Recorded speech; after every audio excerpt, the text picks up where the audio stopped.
에스겔 38장입니다. 38장과 39장은 주제와 시점이 독자적인 단락입니다. 33장에서 37장에 걸쳐 이스라엘에 가까운 회복을 선포하던 에스겔이 여기서는 시선을 돌려 회복 이후 먼 미래에 있을 곡의 침략 전쟁을 내다봅니다. 8절의 여러 날 후, 곧 말년에는 마곡 땅의 통치자 곡이 많은 동맹군을 거느리고 염려 없이 다 평안히 거주하는 백성 이스라엘을 침략하지만 여호와의 개입으로 완전히 괴멸당할 것입니다. 주 여호와께서 코로나 바이러스도 이렇게 해주시길 기도드립니다. 이 문단에서는 전쟁의 주도권은 하나님께, 영원한 권력은 없다, 심판의 대상이 되는 심판의 도구에 대해 묵상해 보시기 바랍니다.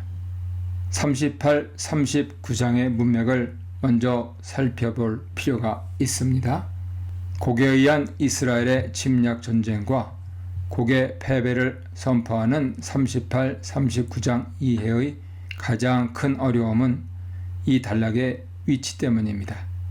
앞에 나오는 34장에서 37장은 유배당한 이스라엘의 구원을 선포하고 뒤따르는 40장에서 48장은 새 성전과 새 땅의 청사진을 보여줍니다. 이스라엘의 미래를 위해 여호와께서 세우신 계획은 그분의 종 다윗의 영원한 통치와 가나안 땅에서의 영원한 거주와 영원한 언약과 영원한 성소를 약속하는 37장의 24절로 28절의 마지막 단락에서 정점에 도달합니다. 이스라엘 가운데 당신 성소를 세워 영원히 있게 하시겠다는 약속은 곡의 전쟁을 건너뛰고 새로운 성전에 관한 에스겔의 환상에 직접 이어집니다. 그 사이에 놓인 곡의 침략과 멸망을 선포하는 38, 39장의 시각은 회복 이후의 먼 미래를 내다봅니다. 이스라엘의 유배민이 가나안으로 돌아와 정착했음을, 곧 귀향 약속이 성취됐음을 전제하죠. 칼을 벗어나서 여러 나라에서 모여 들어오며 이방에서 나와 다 평안히 거주하는 중 8절이죠. 곡이 소집 명령을 받고 동맹군과 함께 황폐하였다가 지금 사람이 거주하는 땅과 여러 나라에서 모여서 짐승과 재물을 얻고 세상 중앙에 거주하는 백성 9절이죠. 백성을 치려고 원정에 나섭니다. 현재 순서에 따라 읽으면 여호와의 구원 약속이 성취된 후 곡이 이스라엘을 치려고 가나안을 침략합니다. 다른 한편으로 곡의 전쟁 다음에 나오는 39장 25절로 29절은 유배민의 귀향을 여전히 미래 사건으로 약속합니다. 양자를 이어서 읽으면 곡의 침략과 패배가 이스라엘의 회복에 선행하는 사건이 되죠. 이 경우 곡의 전쟁은 차라리 민족들의 신탁 25장에서 32장이죠. 신탁 마지막 또는 34장 앞에 놓이는 것이 더 좋을 수 있습니다. 38, 39장의 현재 위치에서 나오는 모함과 긴장은 어떻게 해도 해결되지 않습니다. 아마도 이는 역사와 종말을 결합하려는 의도에서 나온 것 같습니다. 현재 문맥에 따르면 37장 28절에 내 성소가 영원토록 그들 가운데 있으리니의 실질적 예로 읽을 수 있습니다. 회복 이후에도 이스라엘이 민족들에 의해 침략을 당할 수 있겠지만 그들 가운데 있는 여호와의 성소가 침략에서 안전하게 지켜주십니다. 1절로 9절입니다. 여호와의 대적으로 전혀 새로운 인물이 등장합니다. 여호와께서 메섹과 두발의 우두머리 제후 곡에게 심판을 선포하십니다. 곡은 여기에 처음 등장하지만 잘 알려진 이름처럼 달리 설명해 주지 않습니다. 곡은 특정 시대의 인물보다는 여호와께서 세우신 질서를 파괴하려는 땅의 세력을 대표하는 인물입니다. 곡의 전쟁은 곡을 멸망시키려고 여호와께서 계획하신 전쟁입니다. 여호와께서 곡과 그의 모든 군대, 곧 군마, 기마병, 방패, 칼로 무장한 대군과 동맹군 바사와 구스와 붓과 고멜과 도갈마의 온 부대를 끌어내실 것입니다. 여호와께서는 곡에게 전쟁 준비 명령도 내리십니다. 곡은 자기에게 모여든 모든 군대와 함께 만반의 준비를 갖추고 그들의 우두머리, 보호자가 되어야 합니다. 돌이켜와 끌어내되 그리고 예비하는 구절은 곡의 침략이 처음부터 마지막까지 여호와의 계획에 따른 것임을 분명하게 보여줍니다. 곡이 자기 계획에 따라 이스라엘로 원정을 떠나는 것 같지만 실제로는 여호와께서 세우신 계획에 따라 자기에게 맡겨진 역할을 수행하는 것뿐입니다. 너를 갈고리로 내 아가리를 꿰고 4절이죠. 하는 구절은 원래 비참하게 끌려가는 전쟁 포로들의 모습으로 여기서는 이중적 의미로 사용됩니다. 곡이 멋모르고 침략 전쟁에 나서게 될 것과 그의 패배가 결정됐음을 보여줍니다. 가나안을 기준으로 곡의 동맹군은 지중해에 면한 서쪽을 제외하고 남쪽 구스와 붓이죠. 동쪽 바사입니다. 북쪽 메색, 두발, 고멜, 도갈마입니다. 세 방향에서 옵니다. 땅의 모든 세력이 연합해서 침략 전쟁에 나섭니다. 한마디로 땅을 뒤덮는 전면전이지만 여호와의 통제 아래 있는 계획된 전쟁입니다. 곡이 이스라엘을 침략하는 때는 막연히 어느 날 후, 곧 말년에 또는 끝날에로 제시됩니다. 8절, 16절 보세요. 많은 시간이 지난 후에 곡은 소집 명령을 받고 이스라엘 산으로 원정을 떠납니다. 곡이 누구에게서 명령을 받는지 직접 언급하지 않지만 문맥에 따르면 여호와에게서 명령을 받습니다. 곡의 침략을 받게 될 이스라엘 땅은 한때 전쟁으로 폐허가 되었다가 이제는 흩어졌던 자들이 모여들어 회복된 땅입니다. 이스라엘 사람들이 복구된 땅에서 평안하게 살고 있을 때 갑자기 침략을 당합니다.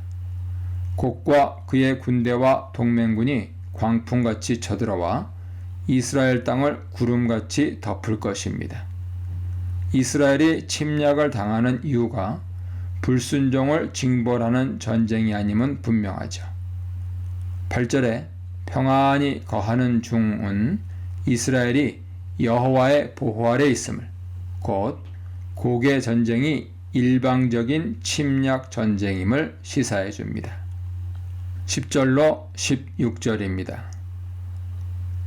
곡의 입장에서 침략 전쟁이 언급되면서 여호와의 징벌적 개입이 준비됩니다. 곡의 전쟁은 여호와의 계획에 따른 것이지만 곡의 탐욕에서 발생한 약탈 전쟁이기도 합니다.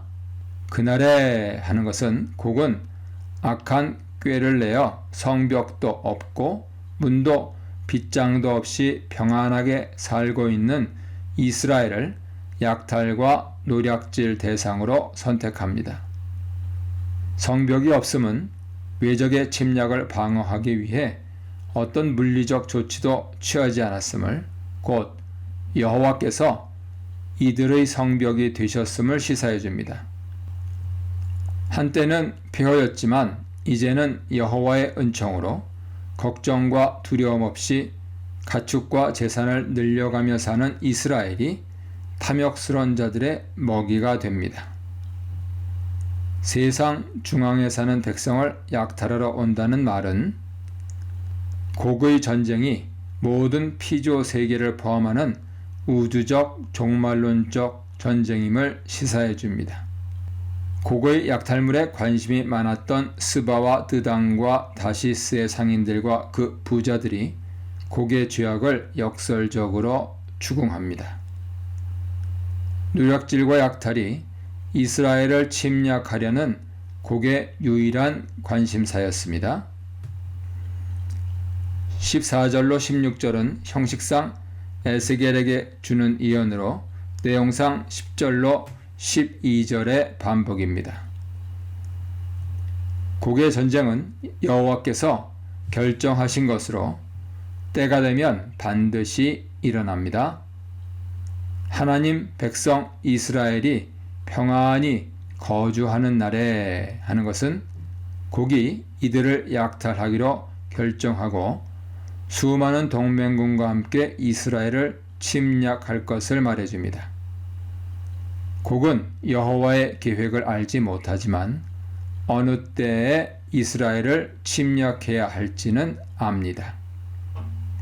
이를 통해 곡은 당신의 거룩함을 민족들 가운데 드러내시려는 여호와의 계획을 충실히 수행합니다.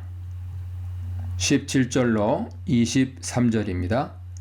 여호와께서 옛적에 예언자들을 통하여 북쪽에서 적을 불러 이스라엘을 치게 하겠다고 거듭 말씀하셨는데 곡이 주인공이죠. 곡의 침략은 오래전부터 예언자들이 선포했던 예언을 성취하는 사건입니다. 17절은 이 성취된 예언을 종말론적 시각에서 다시 읽습니다.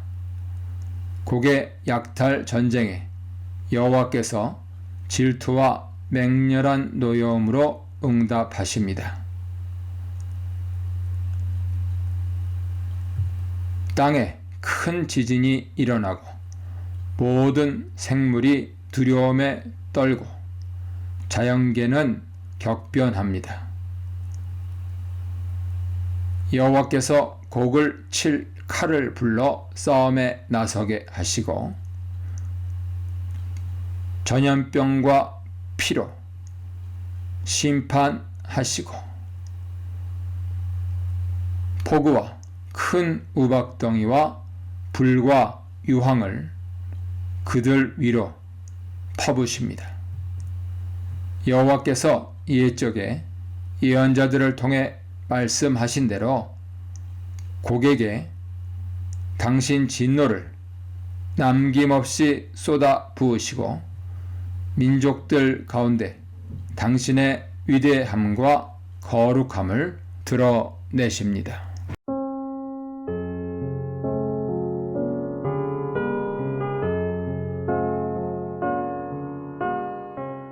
38장 곡을 통해 나의 거룩을 나타내리라.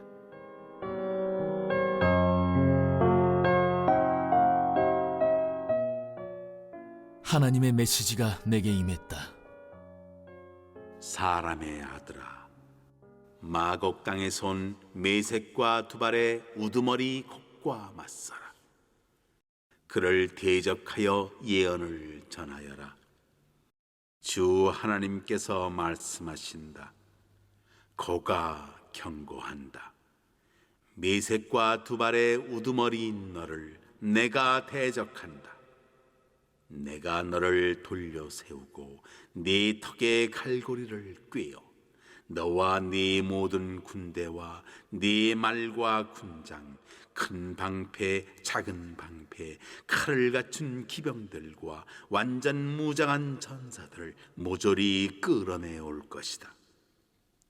페르시아와 구스와 푸시 무기를 들고 너와 함께 진군할 것이며 고멜과 그 군대와 북방에서 온 벳도갈마와 그의 군대도 동참할 것이다. 많은 민족들이 너와 함께 하리라. 너는 풀려나온 모든 무리와 함께 전투 태세를 갖추어라.